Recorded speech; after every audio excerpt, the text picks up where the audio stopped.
is Tuesday, and happy Tuesday, family. I first want to apologize if you hear any noise in the background. They're doing construction. But tonight's topic is incongruence with what we've been discussing as it relates to us communicating without our words. Nonverbal skills are the skills that we have when we're not speaking. And I want to talk about four that you can master that will make your communication like next level. We'll talk about it right after today's intro.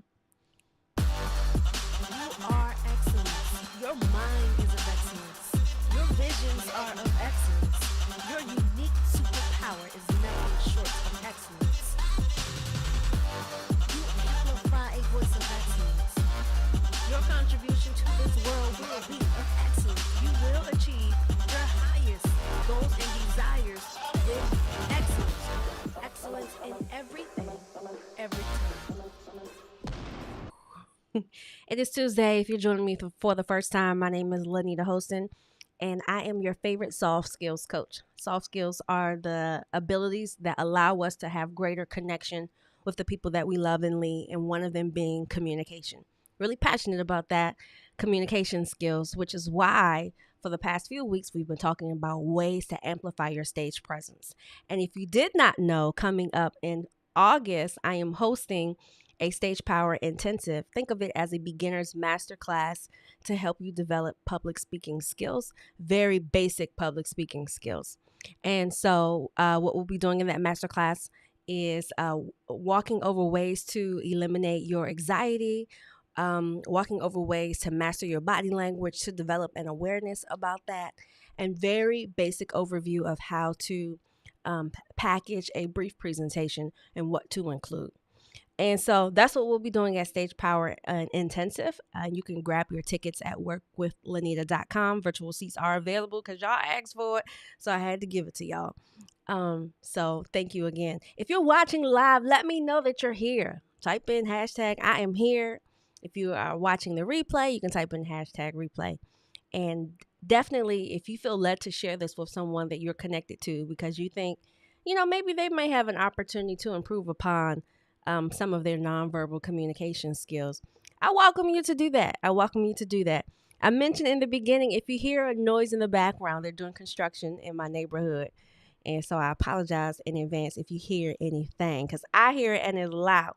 Okay, so we're going to talk about 4 nonverbal skills to master. And when I say master, I mean being able to demonstrate them in regardless of the setting, whether that be an interpersonal setting, which is when you're communicating with one other person, whether that be in a mass setting, whether you're doing some form of public speaking, but being able to exemplify or manage those nonverbal things. Before we jump in, I want to acknowledge that updated research or recent research describe your nonverbal communication accounting for 55% of what's being communicated, and about 3% of what you communicate is verbal. So there's a greater emphasis on what you are not saying, but what's happening visually amongst you. And that last percentage box was related to the visuals that accompany what you were saying. So not just your nonverbal communication, the visuals, and then your verbal. Those 3 encompass communication in general. So when thinking about how to elevate or further develop your public speaking skills, these nonverbal skills matter just as much. So let's go ahead and jump into our first one for today out of the 4 that I believe that we should learn to master or be thinking about mastering. That first one is tone. And tone is the inclination of the pitch of your voice. So right now I am speaking in, this is the same tone if I change it. Every now and then you might notice that my tone changes. So it gets lower. And when I get really excited, that change happens too. Well, I mentioned this on social media. Your tone should mirror the message that you're trying to convey. So if you have a parent that like mine or similarly, my mom used to say, it's not what you say, it's how you say it. It is the emotion conveyed behind the words that help give your listener context in what you're saying. So if you're attempting to be excited, then your tone it would give a greater emphasis. I won't say your tone should be exciting, but it would give a greater emphasis and feel a little bit more what's the word, authentic, or like true, if your tone mirror your excitement. So if you say, "That's exciting, girl," that doesn't sound exciting. When you're excited about something, it shows in your tone. And so a parent hired me to privately coach her student who's applying for Ivy League colleges. That's not something that I do, but it's a special case. And one of her concerns were his tone not matching his excitement. And sometimes that's a behavioral trait. But I feel like with practice, these are things that we can make small incremental changes, and they could impact our communication skills. When you're interviewing, and some roles are looking for you to be personally a good fit, not just your skill set or your academic credentials or your work experience. They want to know, does your personality align with our team? So if you're looking, or you are job hunting or exploring other opportunities, and you find that personal fit is important, then when you're interviewing, your tone matters. So there are moments where these um, inflections in tone, or the pitch variation that we offer, they do matter. So they matter in interpersonal relationships, when it's just you and another person communicating. It matters in business environments where people are desiring for you to be a personally good fit. So how you convey your personality, you can do that through tone. So that's one that I definitely think that we should learn to master. If you are known for being, or people label you as, maybe this isn't true, people label you as sarcastic, they label you as like cynical, or kind of like just things that have a negative connotation, and you feel like that is not symbolic of your heart. Sometimes your nonverbal communications, remember, those are stronger than your verbal. It can be highly related to your tone. So if you find that people are highly critical of you in a negative way, taking an evaluation of your tone would be a great starting point. And if you're unsure, you could ask someone that you feel closest to who will be honest with you. Ask them, does my tone majority of the time reflect someone who is whatever you'd like to be? And then ask them, how can I adjust my tone so that you feel that I am whatever it is that they like you to be? Always ask for that feedback. Okay, here's the second skill that I think we should be working to master, and that is eye contact. I know this is a very basic one that you may say, but you'd be surprised how many people have a difficulty because it's uncomfortable making eye contact with someone. Eye contact is an easy way to build trust. It's an easy way to exude confidence when you're in front of other people.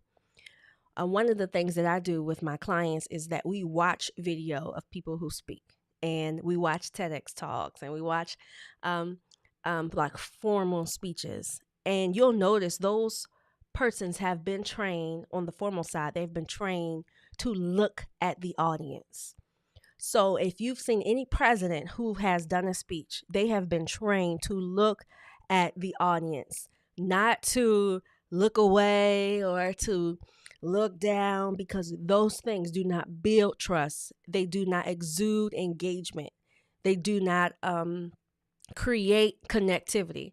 So it's the same thing in an interpersonal setting when it's just you and another person. If you ever had somebody say, "Can you look at me when I'm talking to you?" They're asking for your undivided attention in that time. It's an easy way to give someone your respect, to say, "I am here and present with you," is to make eye contact when you're communicating. Especially if you're not good with words, your nonverbals really matter. So if you're working to develop a better, a more skillful way to communicate your feelings, one way you can begin to do that is to start mastering your nonverbals, and eye contact is definitely one of them. You want that connection. You want that trust. I think eye contact also helps to aid in intimacy, especially when you're discussing very sensitive topics. When someone is crying out your heart to you, I'm an empath, so if it hurts you, it hurts me. I don't even have to know you deeply.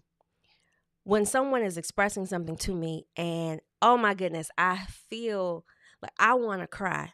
Making eye contact with them is difficult in that moment, but it's necessary. It's an easy way to say to someone, I'm with you and I hear you. So this is an area that I definitely want us to master. I mentioned this on a few other episodes. Healthy eye contact is you having a soft gaze, having a soft gaze. And then also it's okay to every now and then to kind of look away as you're talking, or look away as you're listening. That's a healthy eye contact. And so, I don't even got to show you what unhealthy is, because that would be you ain't looking at all, or that's not a soft gaze. A soft gaze doesn't have any your resting face, or your face in general is in a place of neutral. So a soft gaze wouldn't be. So think about that. We talked about that. The muscles in your face should be in their most relaxed state, and that is what you would consider a soft gaze when you're watching someone or listening, or when you're talking to someone. Really quickly, if you did not know, these are 3 ways you and I can work together. Obviously, I'm really passionate about communication skills, and they impact every area of our lives, whether that be interpersonal, in business relationships, and ministry, or just something that you'd like to master. So here are 3 ways you can work with me if you're looking to take what you come to learn here and you want to master it. You can bring me in to speak if you lead an organization or you have a team that you like to build this kind of skill set. You can hire me to train. Maybe you don't just want me to talk to them. You want me to teach them a concrete, tangible thing that they can begin to implement. Or you can bring me in as a partner. We can partner for a long-term development plan for your team that you might lead or be a part of. And sometimes that means partnering to create a curriculum. And if you just want to test me out because you're like, hey, I don't really know you ladies, so let me just see you first, you can come to Stage Power Intensive, purchase a virtual ticket, and then you can see before you can test drive if you think it's a great fit. So if you want to learn more information about what we'll be doing at Stage Power Intensive, you can head over to workwithlinnita.com. I would love to have you. If you'd like to join us in person, there are only 4 seats left. Only 4 seats left. I hope you'll be one of them. The virtual seating is unlimited, so I hope that you can join us. All right, so we talked about we talked about tone, we talked about eye contact. Let's talk about this body movement piece. Your body language. So think of it this way. I always say what makes motivational speaking so powerful is that it's just a person and a microphone on a stage. There is no music. There is no backup dancers. There's no stars. There's no smoke. Well, sometimes there is, but most of the time, there is not the extra things that would amplify an experience. There just isn't. There's a person and their voice that could give you goosebumps, that could make you cry, that could send you down memory lane, that can make something nostalgic, that can prick your heart, because communication is just that powerful. So when we pair our words with our body movement, it's like I sometimes I'm getting goosebumps like thinking about it. Your body, again, similar to your tone, it should mirror what you're saying. And so thinking about that, how your body is moving when you're talking. And so if you are talking to someone and your arms are folded, whether that be you and another person, what is that conveying? Remember, communication, 55% of it is nonverbal. That means what your body is doing has the greatest emphasis on connection and is going to have the greatest convey, or it's helping to add context to what you're saying. So if your arms are folded, that might be saying I'm offended, I'm defensive, I'm maybe not where I am. I'm not really quite in agreement with what you're saying. And people are drawing conclusions based on how we look. So when you're communicating, that's important. Your body movement in an interview. If you are playing with your hair, or let's say you are scratching your head. Sometimes we assume when a person's scratching their head, they don't know. They're trying to find answers. They're drawing conclusions. Maybe that's just your place of comfort. Maybe this is a habit. But remember, communication is about perception. So, what is a person perceiving based on your body movement? So, being conscientious of that. And um, positive body movements when you're communicating, an easy one is just to lean forward. So, a person feels like you're engaged. Positive body movement looks like nodding to let them know you're listening, you're processing what they're saying. So, you're physically there, but you're mentally there with them too. So nodding, and maintaining eye contact. Yes, definitely one. Those are ways to like convey a level of attentiveness, and again, respect. And so, which body movement is very similar to the last one that I'm going to discuss. But your body movement also includes your hands, the movement of your hands as you're talking. So I talked about this pumping fist. That's a body movement. Um, Doing like very erratic hand gestures. Those are body movements. Um, Pointing when you're talking with your head, moving your neck. Those are body movements. Again, they are either amplifying what you're saying, whether that be positively or negatively. So think about the movement of your body. Is it mirroring what you like to communicate? And again, these are nonverbal skills that you have to master, but before you can master them, you have to have an awareness that you're actually doing it. So, body movement. And here's the last one. The last one that I feel like we should master is our posture. There's something very confident about a man and a woman who walks with their shoulders square and their back straight. And people sometimes take confidence as arrogance or being pompous or over self-inflating, but sometimes confidence is just believing that where you are enough to be in that space. Or where you are, you're grateful that God positioned you to be there. So the heart behind your confidence, I think, does determine whether you are leaning more towards being arrogant or more towards being, pompous. But I think the heart matters. So lately, what I've been doing is I've been viewing, when I go to events, I've been viewing of people or I've been taking video of them. So here's a video with me, and I was at an event. This is Governor Westmore. And one of the things that I think we forget when we have a device in front of us is that our posture still matters. So not just walking, but when you're in front of a podium. So look at the placement of his hands and look that his back is straight. I love this. When I saw him doing it, I was like, okay, top tier. He's not leaning into the mic because they've tested the sound where the distance between the microphone and the speaker, they will adjust. So you never have to lean into the mic. Well, it depends on the room and the kinds of people that they have on staff to help you.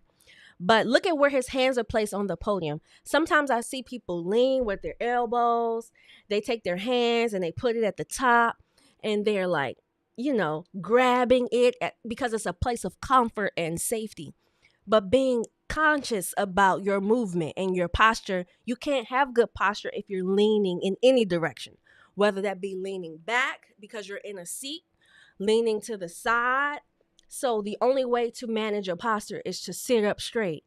In fact, if you are in an interpersonal conversation or you're interviewing, I encourage you to sit on the edge of your seat so that you can control the muscles in your back. And also, if the chair has wheels or it swivels and both your feet are planted on the floor, you're less inclined to turn like this. So my chair swivels. And if you notice, when I'm doing the podcast, you don't see me doing this. That's because I have an awareness about my body movement and my posture. I could sit back in my chair and bring the microphone closer. I don't do that. I don't think that mirrors the kind of information that I'm communicating, but surely I do sit like that when I'm not live. But these are, again, very small changes that we can do to amplify our presence when we're speaking. And again, 55% of what we communicate is nonverbal. So that means we're responsible for what our body is doing. So as you're thinking about these 4 skills, we talked about eye contact. We talked about your tone, your body movements, and your posture. As you think about them, which of the 4 do you feel like you have the most room to improve? And after you select that four, that one, try to develop an awareness about you practicing it so that it eventually becomes natural to you. So you know what I'm gonna ask? Tell me your biggest takeaway. I'd love to know, one, which one do you feel like you can practice more? And two, what was your takeaway from today? And again, I apologize for all of the sound in my background. They're doing construction in my area. When you watch this, I will be live in Farmville, Virginia, doing a keynote for a group of 100 individuals. So tonight's episode is pre-recorded. But if you hung out until the end and you heard that, I want you to say, hey, good luck, kill it. And I'll see your comments in the end. But that just lets me know that you're still engaged, even if I'm not live, to acknowledge your comments. So I appreciate you, those of you who were able to join me live and stick it out despite all of the noise happening in the background. I love you. There's absolutely nothing you could do about it. I'll see you next Tuesday. Bye.